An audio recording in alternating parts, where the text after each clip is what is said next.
नमस्कार, आप देख रहे हैं माँ खबर और मैं हूँ कृतिका भटनागर। अगर आप हमारे चैनल पर पहली बार कोई वीडियो देख रहे हैं तो हमारे चैनल को सब्सक्राइब करना ना भूलें और बेल आइकन ज़रूर दबाएं ताकि हमारे आगे आने वाली सभी वीडियोस को आप सबसे पहले देख सकें। कल 9 बजे से लेके आज सुबह 3 बजे तक वो सिर्फ एक मुजरिम की तरह ट्रीट हुए हैं और मैं जानना चाहता हूँ कि उनका जुर्म है क्या।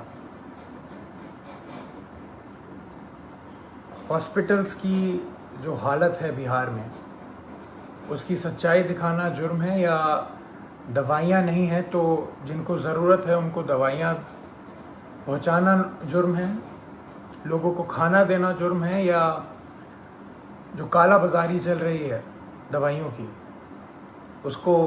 उसको पेश करना जुर्म है।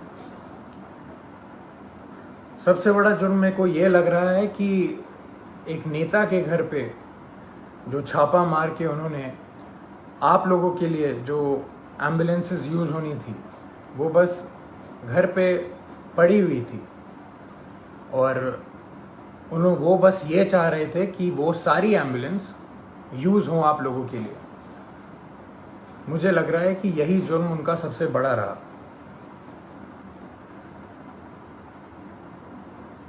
अपना परिवार छोड़ के उन्होंने बिहार के हर एक परिवार के लिए काम करना सही समझा। हर एक परिवार की एक भी पुकार अनसुनी ना जाए, उनका बस यही मकसद है। शुरुआत से मैं हर रोज़ बात करता था उनसे, कल के पहले तक हर रोज़, और बस एक ही चीज़ पूछता था मैं उनसे कि क्या आपकी तबीयत ठीक है, क्योंकि मैं भी घर पे बैठ के आराम से आप लोगों की तरह बस देखता था कि वो उनकी वीडियोस कि कभी वो कोविड वार्ड में जा रहे हैं, पेशेंट्स के बीच में जा रहे हैं, मुर्दा घर जा रहे हैं, या भीड़ के बीच में खाना दे रहे हैं, या कोई माँ उनसे गले लग के अपने बेटी या बेटे के लिए रो रही हैं। तो मुझे भी यही लगता था, या तो कभी किसी मुर्दा के साइड में खड़े हैं मुर्दा घर जाके, तो वो देख के मेरे को बस यही लगता था कि दूसरी बॉडी मेरे पिता की भी हो सकती है इस महामारी के कारण। और हमेशा जब भी मैं उनसे पूछता था कि पापा मास्क पहन रहे हैं या सैनिटाइज कर रहे हैं या कुछ ध्यान रख रहे हैं, तो वो कहते थे कि मुझे कुछ नहीं हो सकता, क्योंकि मेरे साथ पूरा बिहार है, उनका स्नेह है, उनकी दुआ है। और वो आज अकेले बीरपुर में पूरी रात नहीं सोए हैं और अकेले हैं, और जहां उन्हें रखा गया है वो बिल्डिंग किसी भी वक्त टूटने के दम पे है। और जब ऐसा व्यक्ति इतना काम करके इतनी सच्चाई से काम करके अकेला पड़ जाए तो बुरा लगने वाली बात है ये कि उन्होंने हर एक घर के लिए अपना घर छोड़ा है, अपने घर की जिम्मेदारियां छोड़ के आप सबके बीच रहने का संकल्प लिया, आप सबके लिए जीने के लिए संकल्प लिया। हमने कल बहुत साथ दिया उनका ट्विटर पे और किस पे नहीं, पर सिर्फ ट्विटर ही चीज़ नहीं रह गई है, सिर्फ नंबर 1 ट्रेंड होना ही नहीं रह गया है। जब ऐसा व्यक्ति अकेला पड़ जाए जो रात दिन सेवा करे लोगों की और लोगों के लिए ही जिए, अपना सब कुछ छोड़ के, अपना सब कुछ त्याग के। हम लोगों ने बोलते थे आ जाइए, आप वापस आ जाइए, ठीक नहीं है, रिस्की है, सही नहीं रहेगा, मगर उनका एक ही कहना था हमेशा कि बिहार के लोगों को मेरी ज़रूरत है और मैं बस वही कर रहा हूँ। अपने बारे में, अपनी अपनी जान के बारे में बिल्कुल ना सोचते हुए वो बस आप लोगों के लिए काम रात दिन करते रहे। हॉस्पिटल में छापा मारना हो तो पप्पू यादव जाएंगे, खाना देना हो तो पप्पू यादव देंगे, दवाई देना हो तो पप्पू यादव देंगे, बेड चाहिए, ऑक्सीजन चाहिए, एम्बुलेंस चाहिए तो पप्पू यादव करेंगे। अभी हमारे बीच पप्पू यादव कौन बनेगा? कहां से लाएंगे हम दूसरा? हम उन्हें अकेला इस टाइम पे नहीं छोड़ सकते। मैं बेटा हूँ इसलिए ये सारी बातें कर रहा हूँ, नहीं।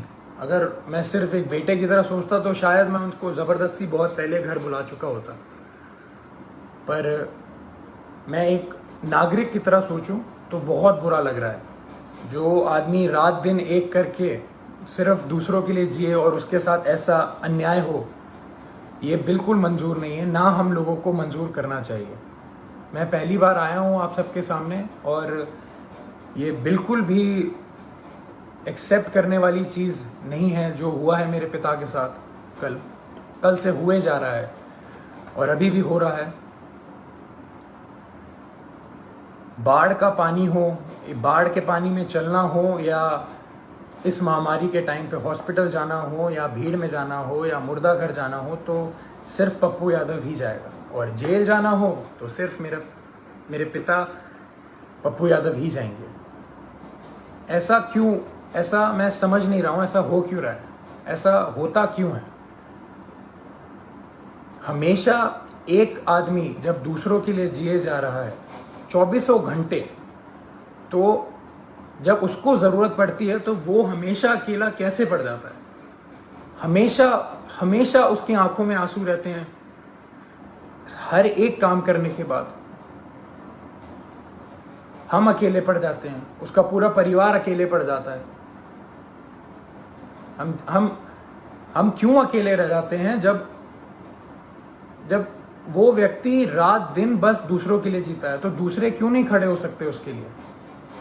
क्यों नहीं आवाज निकाल सकते? क्यों नहीं हम अगर एक पप्पू यादव बिहार के लिए इतना कर सकता है तो सोचिए 2 पप्पू यादव या 10 पप्पू यादव या 1 लाख पप्पू यादव कितना करेंगे। मैं कहूँगा मेरे पिता का नाम सिर्फ एक नाम नहीं है, वो सिर्फ एक व्यक्ति नहीं है, वो एक जुनून है। जो वो जुनून हर एक के अंदर रहता है।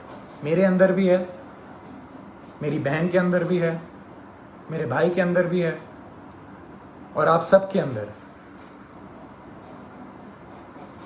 वो सारा जुनून एक साथ अगर काम करे तो हमारा जो पहला पप्पू यादव है वो कभी अकेला नहीं पड़ेगा। मैं दिल से खुशगुजार हूँ आप सबका कि हम सब ने कल बहुत बहुत प्यार दिया, बहुत स्नेह दिया मेरे पिता को, पर अभी रुकने की बारी नहीं है। उनको अभी तक हरास किया जा रहा है। जैसे कल रात से वो सोए नहीं हैं, खाए नहीं हैं, उनको दवाइयाँ उनको दवाई खानी होती है, उनको शुगर है, उनका 1.25 महीने पहले ऑपरेशन हुआ है, राइट पैर की नसें उनकी वीक हैं तो खून सर्कुलेशन नहीं होता है उनके राइट पैर में अच्छे से। और किस जुर्म में ये सज़ा उनको दी जा रही है, मैं ये पूछना चाहता हूँ। और जिनकी वजह से हो रहा है वो बहुत अच्छे से जानते हैं कौन कौन है, और ये बिल्कुल ना समझें कि किसी को नहीं पता है कि किसकी वजह से हो रहा है ये और क्यों हो रहा है। यहाँ कोई बच्चा नहीं है और कोई डरा हुआ नहीं है। पप्पू यादव ना कभी किसी से डरा है, ना कभी डरेगा। जब ये जुनून हर एक के अंदर है और हर एक बंदा, हर एक माँ, हर एक बेटी, हर एक भाई जब उसके पीछे खड़ा रहेगा और उसको पूरा विश्वास है कि हर एक बिहार का व्यक्ति उनके साथ है, वो कल साबित हुआ है। मैं बस ये कह रहा हूं कि वो सिर्फ कल पे ही सीमित नहीं होना चाहिए, ये मुहिम चलती रहनी चाहिए। यही मेरे पिता का सबसे बड़ी जीत है। उनको पद से कोई लेना देना नहीं है। उनकी सबसे बड़ी जीत ही इसमें है कि उनके साथ सारे सच्चे लोग खड़े रहें, पूरा बिहार खड़े रहे, बिहार खुश रहे। उनकी सबसे बड़ी जीत यही है। तो जब हम सब में ये जुनून है तो हम सब मिलके इस मुहिम को, इस भ्रष्टाचार के खिलाफ जो हमने मुहिम छेड़ी है, जो ये भ्रष्टाचार मेरे पिता के खिलाफ हो रहा है, जिस जुर्म में जो कोई नहीं बता सकता, जो कोई बता ही नहीं सकता कि जुर्म है क्या, मैं चाहूँगा हम सब एक साथ मिलके इस भ्रष्टाचार के खिलाफ जो मुहिम मेरे पिता ने छेड़ी है, लाखों की कतार में हम एक सब मिलके इसके खिलाफ आवाज़ उठाएं और मेरे पिता को जो जीत हमेशा देखी है उन्होंने बिहार के लिए, वो रास्ता, वो राह, वो पथ पे हम सबको चलते रहना है। इसी में उनकी सबसे बड़ी खुशी और सबसे बड़ी जीत है।